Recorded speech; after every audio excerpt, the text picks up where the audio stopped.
சக்தி ஜோதிட குழுவின் சார்பாக ஸ்ரீ குபேரன் டிவி நேயர்கள் அனைவருக்கும் அநேக நமஸ்காரங்கள். பாலும் தெளிதேனும் பாகும் பருப்பும் இவை நாளும் கலந்துனக்கு நான் தருவேன் கோலம் செய் துங்கக் கரிமுகத்து தூமணியே நீ எனக்கு சங்கத்தமிழ் மூன்றும் தா. யோ நித்யமச்சுதபதாம்புஜயுக்மருக்ம வியாமோஹதஸ்ததிதராணி த்ரணாயமேனே அஸ்மத்குரோர் பகவதோ சதேக சிந்தோஹோ ராமானுஜஸ்ய சரணோ சரணம் பிரபத்யே ராமானுஜதாசோஸ்மி. ஜோதிட குழுவின் சார்பாக ஐப்பசி மாத பலன்களை பற்றி பார்ப்பதற்காக நாங்கள் அனைவரும் வந்திருக்கின்றோம். டாக்டர் ஹரிஹர சர்மா ஐயா அவர்களும் தென்சிலூர் சம்பத்தையங்கார் அவர்களும் அடியேன் சக்தி சோமையா நானும் வந்திருக்கின்றோம். அனைவருக்கும் ஹரிஹர சர்மாவின் பணிவான நமஸ்காரங்கள். நாம் ஒவ்வொரு மாதமும் தமிழ் மாத பலன்கள் பார்த்துக்கிட்டு வரோம். அதுபடி இன்றைக்கி நாம் பார்க்க போகிறது ஐப்பசி மாத பலன்கள். இப்போ இந்த ஐப்பசி மாதத்தில் கிரகங்கள் என்ன நிலவரத்தில் இருக்கிறாங்க, என்னென்ன விசேஷ தினங்கள் இருக்குது அப்படின்ற சொல்ல போகிறோம். அதுக்கு முன்னாடி நம்மளோட நேயர்களுக்கு எங்களோட சக்தி ஜோதிட குழு சார்பாக சிறு விளக்கங்கள் அளிக்கிறதுக்கு கடமைப்பட்டிருக்கிறோம். நாங்கள் சொல்கிறது எல்லாமே கோச்சார பலன்கள், கோள் சார பலன்கள். அப்படின்னாக்க இன்றைய தினம் கிரகங்கள் என்ன நிலையில் இருக்குது, ஐப்பசி 1லேருந்து ஐப்பசி 30 வரையிலும் கிரகம் என்ன நிலவரம் இருக்குது அப்படின்ட்டு. இப்போ நம்மளை பொறுத்தளவுக்கு மேஷராசி அப்படின்னு எடுத்துக்கிட்டோம்னாக்க அஸ்வினி பரணி கார்த்திகை அது 3க்கும் இது பொருந்துமா அப்படின்னா பொருந்தாது. இது கைட்லைன் ஒன்லி, இதை மாதிரி இருக்கும்னு வழிகாட்டுறோம். இதை பொறுத்தளவுக்கு ஒரு சில பேருக்கு அஸ்வினி நட்சத்திரத்தை பிறந்தவங்களுக்கும் பரணி நட்சத்திரம் பிறந்தவங்களுக்கும் தசாபுத்தியின் அடிப்படையில் வேறுபடுறதுக்கு வாய்ப்புகள் உண்டு. இதை வழிகாட்டியாக எடுத்துக்கலாமே தவிர இதுதான் முழு பலன்கள் அப்படின்றது எதிர்பார்ப்பது தவறு. அப்படி நீங்கள் முழு பலன்களும் வேணும்னாக்க அந்த கீழே ஓடுற ஸ்க்ராலில் ஓடுற 3 நம்பரில் யாருக்காக ஒருத்தருக்கு ஃபோன் பண்ணி அவங்கள்ட்ட விளக்கம் கேட்டுங்க. ஏன்னா எல்லாரும் ஒரே இது இருக்காது. அஸ்வினி பரணி கார்த்திகைன்னு உதாரணம் எடுத்துட்டோம்னாக்க ஒவ்வொருத்தருக்கும் தசாபுத்தியின் அடிப்படையில் ப்ராப்ளம் வரும். அதனால் அதை நீங்கள் எதை எடுத்துக்க வேண்டாம், இது வழிகாட்டி மட்டும்னு சொல்லிக்கிறதுக்கு இந்த சக்தி ஜோதிட குழு கடமைப்பட்டிருக்கு.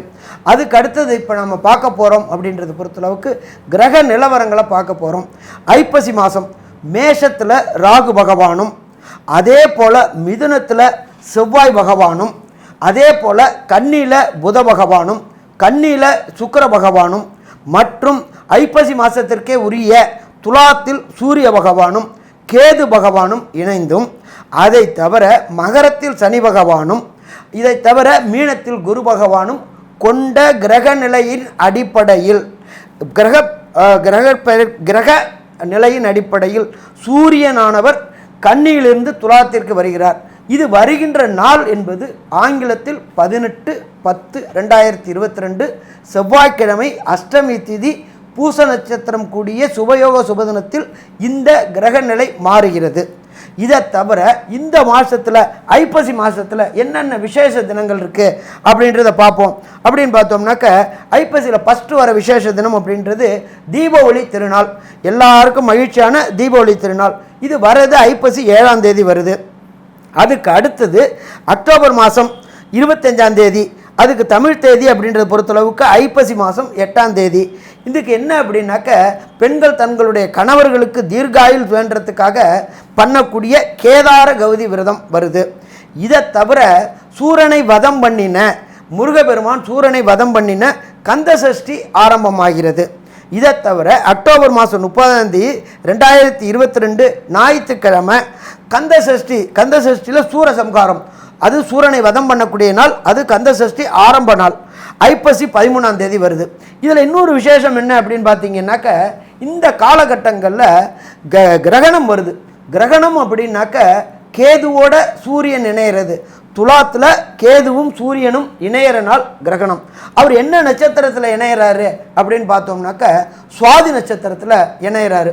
இந்த கிரகணம் அப்படின்றது நம்மளுடைய தமிழ்நாட்டுக்கு பொறுத்தளவுக்கு சற்றேறக்குறைய 5:45 6:20 வரலும் ஒரு மணி நேரம் மட்டும்தான் வரும். இது பெரிய பாதிப்புகளை ஏற்படுத்துமா அப்படின்னா பெரிய பாதிப்புகளை ஏற்படுத்தாது. இருந்தாலும் நாங்கள் சொல்கிற இந்த கீழ்கண்ட நட்சத்திரக்காரங்க பரிகாரம் பண்ணிக்கிறது. பரிகாரம் அப்படின்னாக்க யாருக்கு பண்ணணும்னா ராகுவுக்கு பண்ணணும். கிரகணம் முடிஞ்ச பிறகு ராகுவுக்கு பண்ணணும். அந்த நட்சத்திரத்தை சொல்கிறேன், கொஞ்சம் விவரமாக கேட்டுங்க. சித்திர நட்சத்திரக்காரங்க, அடுத்தது விசாக நட்சத்திரத்துக்காரங்க, அடுத்தது அந்த கிரகப்பயிற்சி அடைகிற சுவாதி நட்சத்திரத்துக்காரங்க. இதை தவிர திருவாதிரை நட்சத்திரம், மற்றும் சதய நட்சத்திரக்காரங்க. இந்த 5 நட்சத்திரக்காரங்களும் பரிகாரம் பண்ணிட்டாச்சு அப்படின்னாக்க அந்த சூரிய கிரகணத்தோட பாதிப்பு இருக்காது அப்படின்றத சொல்கிறோம். இதுக்கப்புறம் நம்ம ஒவ்வொரு ராசிக்கும் தனித்தனியாக பலன் பார்க்க போகிறோம். சக்தி ஜோதிடர் குழுவின் சார்பாக ஹரிஹர் சர்மாவின் பணிவான நமஸ்காரங்கள். நாம் இதுவரை சூரியனுடைய ராசியான சிம்ம ராசி வரலும் பார்த்துருக்குறோம். அடுத்தது புதனோட ராசியான கன்னி ராசி பார்க்குறோம். நம்ம எப்பொழுதுமே புதனை பொறுத்தளவுக்கு அனலைசிங் கொடுக்கக்கூடிய கிரகம். எப்போதுமே ஜோதிட சாஸ்திரத்துக்கு ஜோதிட வல்லுநராக ஆகணும் அப்படின்னாலும் புதனுடைய அருள் இருக்கணும். அதை தவிர கேது பகவானோட அருள் இருக்கணும். அதே போல் குருவுடைய அருள் இருக்கணும். அப்போ இந்த கன்னியா ராசிக்காரங்களை பொறுத்தளவுக்கு இந்த மாதம் தொடங்கும் பொழுதே புதன் அதே இடத்துல ஆட்சி உச்சம் மூலத்திரிகோணம் பெறுறாரு. மிக சிறப்பு. அது மட்டும் இல்லாமல் அங்கேயே சுக்கிர பகவான் நீச்சமடைகிறாரு. அப்போ இந்த மாதம் தொடங்கும் பொழுதே நீசபங்க ராஜயோகத்தோடு தான் கன்னியா ராசிக்காரங்க தொடங்குறாங்க. சரி, இது இப்படியே இருக்கா, மாதம் ஃபுல்லாக 30 நாள் இப்படியே இருக்கா அப்படின்னாக்க சிறிது நாளில் மாறுறாங்க. எந்த இடத்துக்கு மாறுறாங்க அப்படின்னாக்க ராசியோடைய 2ஆம் இடமான துலாத்துக்கு மாறுறாங்க. அங்கே ஏற்கனவே பார்த்தோம் அப்படின்னாக்க நீச்சமடைஞ்ச சூரியனும் கேது பகவானும் ஏற்கனவே இருக்கிறாங்க. அவங்க கூட உங்களுடைய ராசிநாதனான புதனும், அடுத்தது இங்கே நீச்சமடைஞ்சு அங்கே போய் ஆட்சி பெற்ற சுக்கிரனும் இருக்காங்க. அப்போ அங்கேயும் பார்த்தாச்சுன்னாக்க நீசபங்க ராஜயோகம் ஏற்படுது. அப்போ இந்த காலகட்டங்கள் கன்னியா ராசிக்காரங்களை பொறுத்தளவுக்கு மிக மிக யோகமான காலம்னு சொல்லலாமா? கண்டிப்பாக மிக மிக யோகமான காலம்னு சொல்லலாம். அதே போல் ராசிநாதனை பிரகஸ்பதியான குரு ஆட்சி பெற்று 7ஆம் பார்வையாக பார்க்குறாரு மாத தொடக்கத்தில். அப்போ இவங்களுடைய சுயமுயற்சியினால், எப்பொழுதுமே முயற்சி நம்முடையது, முடிவு கடவுளுடையது. முயற்சிகள் தோற்கலாம், ஆனால் முயற்சிக்க தோற்கக்கூடாது அப்படின்றது நம்மளுடைய வழக்கு மொழி.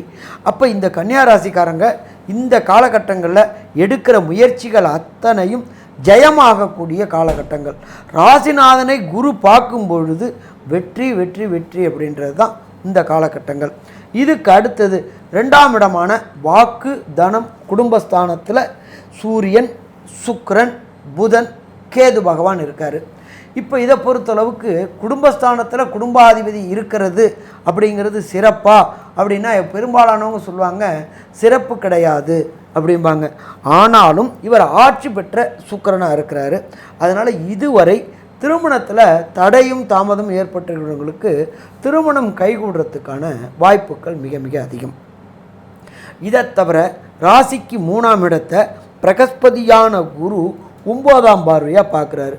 நம்மளோட ஜோதிட சாஸ்திரத்தில் பொறுத்தளவுக்கு 3ஆம் இடத்தை வீரிய விஜய ஸ்தானம் மற்றும் கம்யூனிகேஷன் பாவம் அப்படிம்போம்.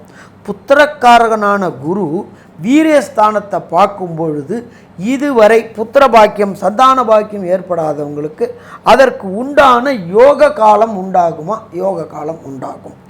இதை தவிர கன்னியா ராசிக்கு பொறுத்தளவுக்கு 5ஆம் இடம் அப்படின்றது பூர்வ புண்ணிய புத்திரஸ்தானம். பூர்வ புண்ணிய புத்திரஸ்தானத்தில் அந்த இடத்துடைய அதிபதியான சனி பகவானே உட்கார்ந்துருக்கிறார். சொல்லுவாங்க ஒரு சில பேர், சாமி நான் இன்னும் குலதெய்வ வழிபாடே பண்ண முடியாமல் இருந்துச்சு, இந்த சீன தொற்றுனால போக முடியாமல் இருந்துச்சு அப்படின்னு நினச்சிக்கிட்டு இருக்கிற கன்னியா ராசிக்காரங்களுக்கு அத்தனை பேருக்கும் குலதெய்வ வழிபாடு கொண்டாடுறதுக்கூடிய வாய்ப்புகளை இந்த ஐப்பசி மாதம் கன்னியா ராசிக்காரங்களுக்கு வாய்ப்பை ஏற்படுத்தி கொடுப்பாங்க. அதே போல் 5ஆம் அதிபதி 5ஆம் இடத்துல இருந்தாக்க ஒரு சில ஜோதிட சாஸ்திரத்தில் என்ன சொல்லுவாங்க, காரகோ பாவனாசி அப்படிம்பாங்க. ஆனால் அந்த காரன் கிடையாது. இவர் சனி பகவானை பொறுத்தளவுக்கு ஆயுள்காரன். ஆயுள் நல்லபடியாக இருக்கும். பூர்வ புண்ணிய சொத்தில் உள்ள லிட்டிகேஷன்ஸ் ப்ராப்ளங்கள் அத்தனையும் விலகக்கூடிய காலகட்டங்கள்.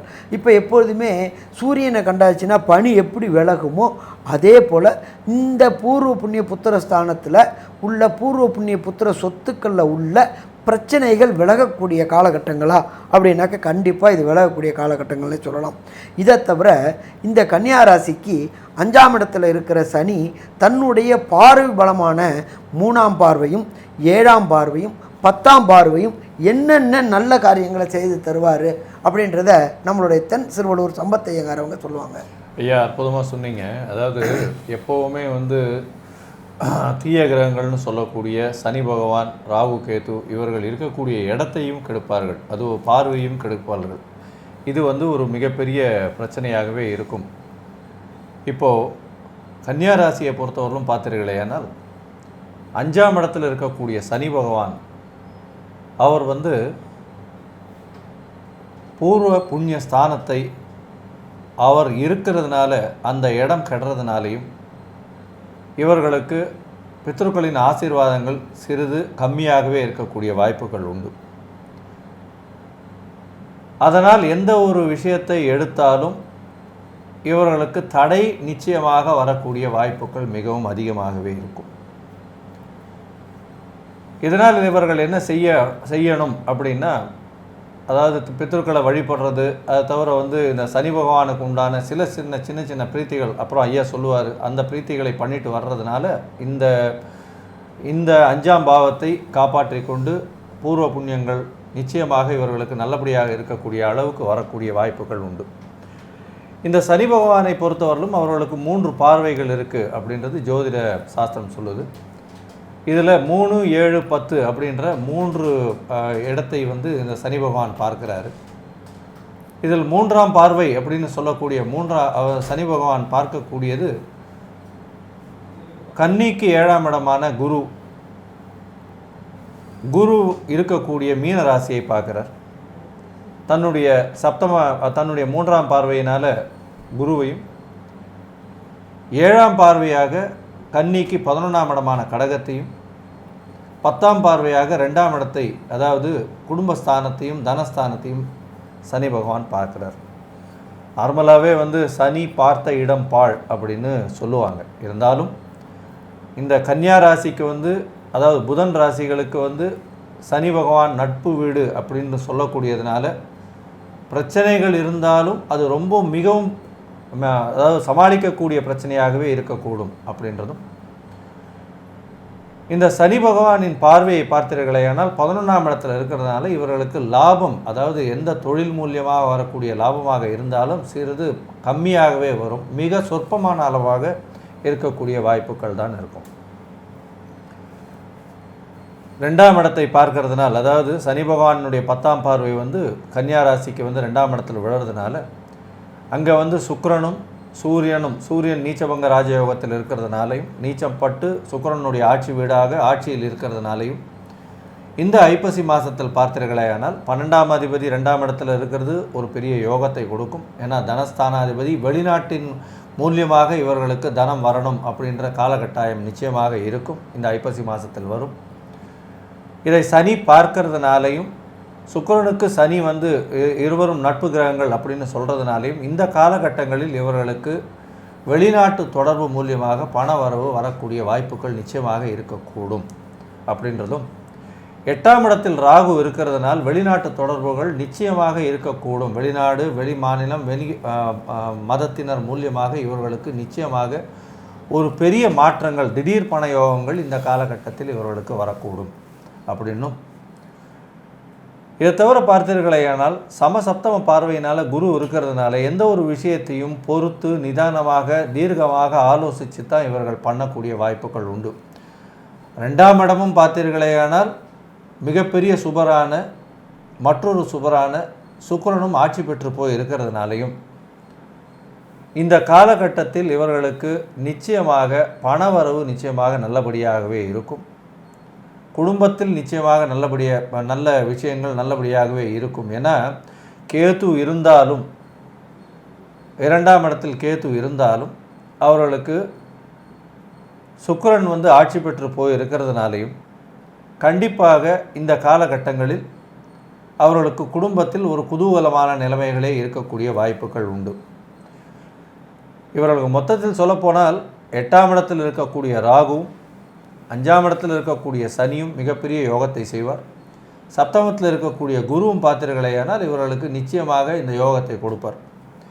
இந்த ஐப்பசி மாதத்தை பொறுத்தவரையிலும் வேகமாக செல்லக்கூடிய கிரகங்கள்னு சொல்லக்கூடிய சுக்கிரன், புதன், சூரியன், இந்த 3 கிரகங்கள் 2ஆம் இடத்துல இருந்து 10ஆம் இடத்தில் வந்து செவ்வாய் இருக்கிறதுனாலையும், அவரே வந்து 8ஆம் இடத்திற்கு அதிபதியாக இருக்கிறதுனாலையும்,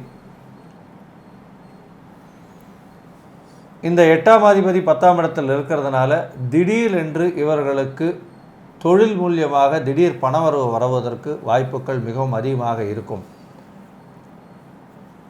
இந்த காலகட்டத்தில் குருவினுடைய பார்வை எந்தெந்த விஷயங்களை இவர்களுக்கு எடுத்து கொடுக்கும், புதனுடைய பார்வை எப்படி இருக்கும் அப்படின்றது ஐயா சக்தி சோமையா சொல்லுவாங்க. ரொம்ப தெளிவாக விவரமாக விளக்கமாக சொல்லியிருக்கிறீங்க. இப்போ இந்த குருவோட பார்வை வந்து அவருடைய ராசியிலேயே விழுகிறது பெரிய சிறப்பு. அப்போ ஆரம்ப காலத்திலேயே அங்கேயே வந்து சுக்கிரனும் வந்து உச்சம் பெற்று போய் இருந்தும் நீச்சமான சுக்கிரனும் அங்கேயே இருந்து நீச்ச பங்கம் பெறதுனால இந்த மாத தொடக்கத்திலேயே இவங்களுக்கு வந்து நல்ல பலாபலன்களை தரக்கூடிய வாய்ப்புகள் மிக மிக அதிகம். அதே சமயத்தில் வந்து ஒரு சில நாட்கள் தான் இந்த புதனும் சுக்கிரனும் அங்கேயே இருக்கிறாங்க. அதுக்கப்புறம் வந்து அவங்களுடைய சொந்த வீடான துலாத்துக்கே சுக்கிரனும் வந்துடுறார், புதனும் வந்துடுறார். அப்போ இந்த சூரியன் வந்து நீச்சமாக இருந்ததுனால சுக்கிரன் வந்ததுக்கப்புறம் 2ஆம் தேதியே வந்துடுறார், ஐப்பசி மாதம் 2ஆம் தேதியே சுக்கிரன் வந்துடுறார். அப்போ நீச்ச பங்கம் அடைஞ்சிடுறார் அந்த சூரியனும். அப்போது இந்த ஜாதகத்துக்கு 6 கூடைய, அதாவது இந்த 12 கூடையவர் 2ஆம் இடத்துக்கு வந்துடுறார். 2 கூடைய சுக்கிரன் 2ஆம் இடத்துலேயே ஆட்சி பெறார். அப்போ நீச்ச பங்கம் பெறார். இந்த 4 கிரகங்களும் ஒன்றா இருக்கிறது இது வந்து மிக மிக 2ஆம் இடத்துல இவ்வளவு பேரும் இருக்கிறது மிகச்சிறப்பு. 8ஆம் இடத்துல இருக்கிற ராகுனுடைய பார்வை அங்கே விழுகிறதுனால பொருளாதார ரீதியில் சிரமங்கள் இல்லாமல் வரக்கூடிய வாய்ப்புகளை வந்து கொடுக்கக்கூடிய வாய்ப்புகள் உண்டு. அதன் பின்னாடி 9ஆம் இடத்துல வந்து 9ஆம் பார்வையாக குரு வந்து 3ஆம் இடத்தை பார்க்கிறாரு. அந்த 3ஆம் இடத்தை பார்க்கறதுனால தொழில்துறைகள் நல்லா வர்றதுக்கு உண்டான வாய்ப்புகளையும் மிக அதிகமாக கொடுக்கக்கூடிய வாய்ப்புகள் உண்டு. அவருடைய 5ஆம் பார்வையாக 11ஆம் இடத்தை பார்க்கிறார். அப்போ 11ஆம் இடம்ங்கிறது லாபஸ்தானம், அங்கே சனியும் பார்க்கிறார். அதனால் லாபங்கள் வந்தாலும் அதுக்குண்டான செலவுகளும் வரக்கூடிய வாய்ப்புகள் இருக்கும். அதனால் இந்த மாதம் அவங்களுக்கு வந்து மீடியமாகவே இருக்கக்கூடிய வாய்ப்புகள் உண்டு. மேற்கொண்டுள்ள விவரங்களை நம்முடைய டாக்டர் ஹரிஹர சர்மா ஐயா அவர்கள் தெளிவாக சொல்லுவாங்க. ஐயா நல்லா தீர்க்கமாக சொன்னீங்க. இப்போ பொறுத்தளவுக்கு இந்த கன்னியாராசிக்காரங்களுக்கு பொறுத்தளவுக்கு இந்த காலகட்டங்களை பொறுத்தளவுக்கு நல்ல காரியங்கள் நடக்குமா? நல்ல காரியங்கள் நடக்கும். வண்டி வாகனம் வீடு வாங்கணும். எப்படின்னு கேட்டிங்கன்னா, நிலத்துக்கு அதிபதியான செவ்வாய் ராசிக்கு 10ஆம் இடத்துல இருந்துட்டு அவரே 4ஆம் பார்வையாக ராசியை பார்க்குறாரு. இது மிக மிக சிறப்பான யோகம்னு சொல்லலாம். இந்த 4ஆம் பார்வை பார்க்குறது வண்டி வாகனம் வீடு எல்லாமே சுயமுயற்சி. அதே போல் கடன் கேட்ட இடத்துல கடன் கிடைக்கக்கூடிய வாய்ப்புகள் உண்டாகுமா? உண்டாகும். ஏன்னா இந்த ராசிக்கு 3க்கும் 8க்கும் உடையவர் செவ்வாய். அவர் இருக்கிற இடம் 10ஆம் இடத்துல இருக்கிறாரு. அது ஒரு சிறப்பு. அதே போல் 8ஆம் இடத்துல ராகு. அந்த ராகு இருக்கிற இடம் மேஷம். நம்மளை பொறுத்தளவுக்கு மேஷ ராகு அப்படின்றது மேடான ராகு அப்படின்னு பேர். இந்த மேடான ராகு அப்படின்றத பொறுத்தளவுக்கு இந்த கன்னியாராசியை சேர்ந்தவங்களை பொறுத்தளவுக்கு மேற்படிப்பு விஷயமாக வெளியூர், வெளிமாநிலம், வெளிநாடுகளுக்கு முயற்சி பண்ணினா ஜெயமாகக்கூடிய வாய்ப்புகள் மிக மிக அதிகம். அதே போல் 8ல் ராகு இருக்கிறது கடல் கடக்கிறதுக்கு வாய்ப்புகளை உண்டாக்கும். 2ஆம் இடமான குடும்பஸ்தானத்தில் கேது இருக்கிறாரு. அதனால் குடும்பத்தில் சின்ன சின்ன பிரச்சனைகள் உண்டாகும். ஆனால் அதையும் சொல்யூஷன் கிடச்சிருமா? அதுவும் சொல்யூஷன் கிடச்சிரும். ஸோ மொத்தத்தில் பார்த்தோம் அப்படின்னாக்க இந்த கன்னியாராசிக்காரங்களை பொறுத்தளவுக்கு இந்த காலகட்டங்கள் சுமாரான காலகட்டங்கள்னு சொல்லிக்கலாமா? சுமாரான காலகட்டங்கள்லே சொல்லலாம். ஆரம்ப காலத்தில் ஒரு நல்ல பலன்களும், பிற்காலங்களில் கொஞ்சம் குறைபாளர்களும், அந்த 30 நாளில் 15 நாள் நல்ல பலன்களும், 15 நாளில் சில குறைவான பலன்களும் கிடைக்கக்கூடிய வாய்ப்புகள் உண்டு. என்ன அப்படின்னு கேட்டிங்கன்னா, இந்த காலகட்டங்களில் திருமணம் தடை ஏற்பட்டவங்களுக்கு திருமணம் கைகூடுறதுக்கு வாய்ப்புகள் மிக மிக அதிகம். ஏன்னா குடும்பஸ்தானத்தை பிரகஸ்பதியான குரு பார்க்குறாரு. அதே போல் தனத்தில் இருந்த பிரச்சனைகளும் விடைபெற கொண்டு என்ன 2ஆம் இடத்துல கேது இருக்கிறதுனால வார்த்தைகளில் சில நேரங்களில் தடித்த தன்மை வரத்துக்கு வாய்ப்புகள் உண்டு. அதனால் தேவையற்ற வாதம், விதாண்டாவாதத்தை தவிர்ப்பது மிகச்சிறந்ததா அப்படின்னா சிறந்தது. அடுத்தது இதை பற்றி நம்மளோட தென் திருவள்ளூர் சம்பத்தை ஏங்கிறவங்க சொல்லுவாங்க. ஐயா அற்புதமாக சொன்னீங்க.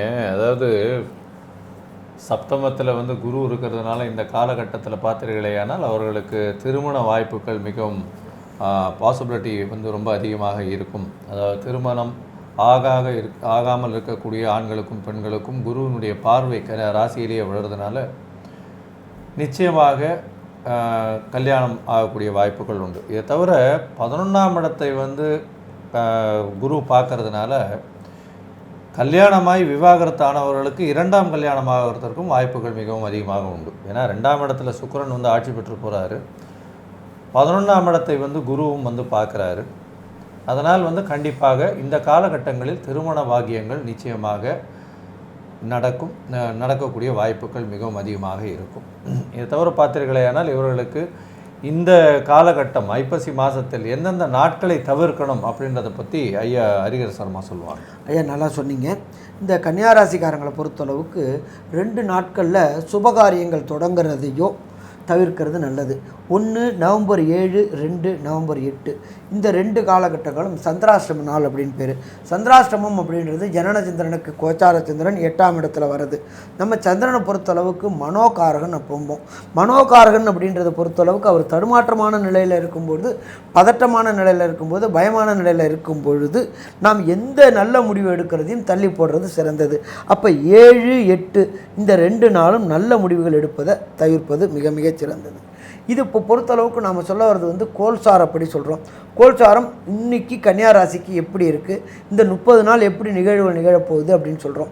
இதில் ஒரு சில பேருக்கு தசாபுத்திகள் நல்லா இருக்கும்போது எந்த சங்கடங்களையும் தரமாட்டார்.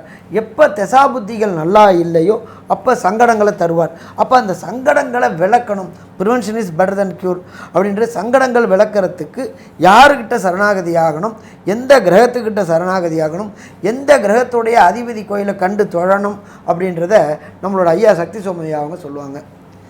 நல்ல விவரமாக சொல்லிட்டீங்க ஐயா. இதில் இவங்களுக்கு வந்து ராசிநாதனாகிய புதன் 2ஆம் இடத்துல போய் இருந்தாலும் சனியோட பார்வை அந்த 2ஆம் இடத்துக்கு விழுகிறதுனாலையும் எல்லா கிரகங்களும் அங்கே, அதாவது மாத கிரகங்களாகிய சூரியன், புதன், சுக்கிரன் ஆட்சி பெற்றார். சூரியன் நீச்சம் பெற்று நீச்ச பங்கம் அடைகிறார். 2வது வந்து புதனும் அங்கேயே இருக்கார் 2ஆம் இடத்துலையே. அந்த 2ஆம் இடத்தை சனி பகவான் பார்க்கிறார். அப்போ சனி பார்க்குற இடம் பால்னு சொல்லியிருக்கிறாங்கிறதுனால நீங்கள் என்ன பண்ணணும்னு கேட்டிங்கன்னா, மகாலட்சுமியை, சுக்கிரனுக்கு உண்டான தெய்வமாகிய மகாலட்சுமியை வெள்ளிக்கிழமைகளில் வழிபடுறதும், அதே சமயத்தில் உங்களுடைய ராசியாதிபதியாகிய புதனையும் அவர் சனி பார்க்கறதுனால பெருமாளை வணங்குறதும் ஆஞ்சநேயரை வணங்குறதும் சால சிறந்ததாக இருக்கும். அவங்கள வணங்குறதோடு இல்லாமல் ஏழை எளிய மக்களுக்கு தான தர்மங்கள் கொடுக்கறதுனாலையும் உங்களுக்கு வரக்கூடிய தீய பலன்களில் இருந்து நற்பலனாக அமையக்கூடிய வாய்ப்புகளையும் கொடுக்கக்கூடிய வாய்ப்புகள் உண்டு. அதனால் வெள்ளிக்கிழமையில் மகாலட்சுமியும், புதன்கிழமைகளில் பெருமாளையும், சனிக்கிழமையிலையும் பெருமாளையும் வணங்குறது சால சிறந்ததாக இருக்கும். மேற்கொண்ட விவரங்களை பற்றி மேலும் தெளிவாக நம்முடைய தென் சிறுவலூர் சம்பத்தையங்கார் அவர்கள் சொல்லுவாங்க. ஐயா, அற்புதமாக சொன்னீங்க. அதாவது இந்த காலகட்டங்களில் வந்து கோச்சாரம் நல்லபடியாக இருந்தாலும் அவர்களுக்கு வந்து தசாநாதன் புக்திநாதன் சரியானபடியாக இல்லை அப்படின்னும் பொழுது எந்தெந்த பரிகாரங்கள் பண்ணலாம் அப்படின்றத சொன்னீங்க. பொதுவாக பார்க்க போனால் இந்த ஐப்பசி மாதம் சுபகிருத்து வருஷத்தில் இந்த கன்னியாராசிக்காரர்களுக்கு ஒரு பெரிய மாற்றங்களை நிச்சயமாக ஏற்றமாக கொடுக்கக்கூடிய காலம் இது. ஏன்னா 12இல் இருக்க 12ஆம் அதிபதியான சூரியன் 2ஆம் இடத்தில் நீச்சப்பெற்று நீச்சபங்க ராஜயோகம் அடைகிறதுனாலையும் 2-12 தொடர்பு வர்றதுனாலையும் 8ஆம் இடத்தில் ராகு இருக்கிறதுனாலையும் நாட்டை விட்டு வெளியில் போகக்கூடிய வாய்ப்புகள் மிகவும் அதிகமாகவே இருக்கும். 7ஆம் இடத்துல குரு இருக்கிறதுனால குருவினுடைய பார்வை ராசிக்கு விழுறதுனாலையும் இந்த காலகட்டத்தில் திருமணம் ஆகாமல் இருக்கக்கூடிய ஆண் பெண் இவர்களுக்கு திருமணம் ஆகக்கூடிய வாய்ப்புகளும் நிச்சயமாக இருக்கக்கூடும். 5ஆம் இடத்தில் சனி இருக்கிறதுனால பூர்வ புண்ணிய ஸ்தானங்கள் கொஞ்சம் வந்து வலுப்படாமல் இருக்கிறதுனால பித்ருக்களுக்கு பண்ண வேண்டிய விஷயங்களை கண்டிப்பாக பண்ணுவதும், காகத்திற்கு சாதம் வைத்து கொடுக்கறதும் இது வந்து நிச்சயமாக ஒரு நல்ல விஷயத்தை கொடுக்கும். இல்லைன்னா பக்கத்தில் இருக்கிற கோவிலில் போய் யாராவது அந்தணர்களுக்கு ஏதாவது வேஷ்டி அந்த மாதிரி ஏதாவது தானம் கொடுக்கறது வந்து நிச்சயமாக இந்த ஸ்தானத்தை அபிவிருத்தி செய்யும். அடுத்தது பார்த்தீர்களானால் 2ஆம் இடத்தில் 4 கிரகங்கள் இருக்குது. கேது, சுக்கிரன், புதன் மற்றும் சூரியன் இருக்கிறதுனால 2ஆம் இடம் மிகவும் வலுப்பெற்று போயிருக்கு. சுக்கிரன் ஆட்சி பெற்று போயிருக்கிறார். பேச்சுக்களை மிகவும் நிதானமாக பேசுவது மிகவும் நல்லது. என்னால் கேத்து இருக்கிறதுனால பட்டுன்னு ஒரு வார்த்தைகள் வெளில வந்துடும், அதுக்கப்புறம் கஷ்டப்பட வேண்டியிருக்கும். இதை தவிர பார்த்தீர்களேயானால் 10ஆம் இடத்தில் வந்து செவ்வாய் இருக்கிறது. அவர் 3-8க்கு அதிபதி என்பதனால திடீர் பண யோகங்கள் வரக்கூடிய வாய்ப்பு உண்டு. அதாவது ரேஸு, அதுக்கப்புறம் வந்து ஷேர் மார்க்கெட், இந்த மாதிரியான விஷயங்களில் வந்து யார் யார் பணம் செலுத்தியிருக்காங்களோ அவர்களுக்கு திடீர்னு யோகம் வந்து அதில் வந்து மிகப்பெரிய செல்வம் சேரக்கூடிய வாய்ப்புகள் இந்த காலகட்டத்தில் ஏற்படும். அதனால் இந்த கன்னியா ராசிக்காரர்களுக்கு இந்த சுபகிருத்து ஐப்பசி மாதம் அப்படின்றது புரட்டாசி மாதத்தை விட பெட்டராக இருக்கும் அப்படின்னு சொல்லி இது ஒரு சுமாரான மாதமாகவே இந்த கன்னியா ராசிக்கு இருக்கும் அப்படின்னு இந்த சக்தி ஜோதிட குழு சொல்லுது, நம்புது. நன்றி, வணக்கம். ஸ்ரீ குபேரன் டிவியை பார்த்தமைக்கு நன்றிகள். மேலும் இது போன்ற தகவல்களை தெரிந்து கொள்ள ஸ்ரீ குபேரன் டிவியை சப்ஸ்கிரைப் செய்யுங்கள். மறக்காமல் பெல் ஐக்கானை கிளிக் செய்யுங்கள்.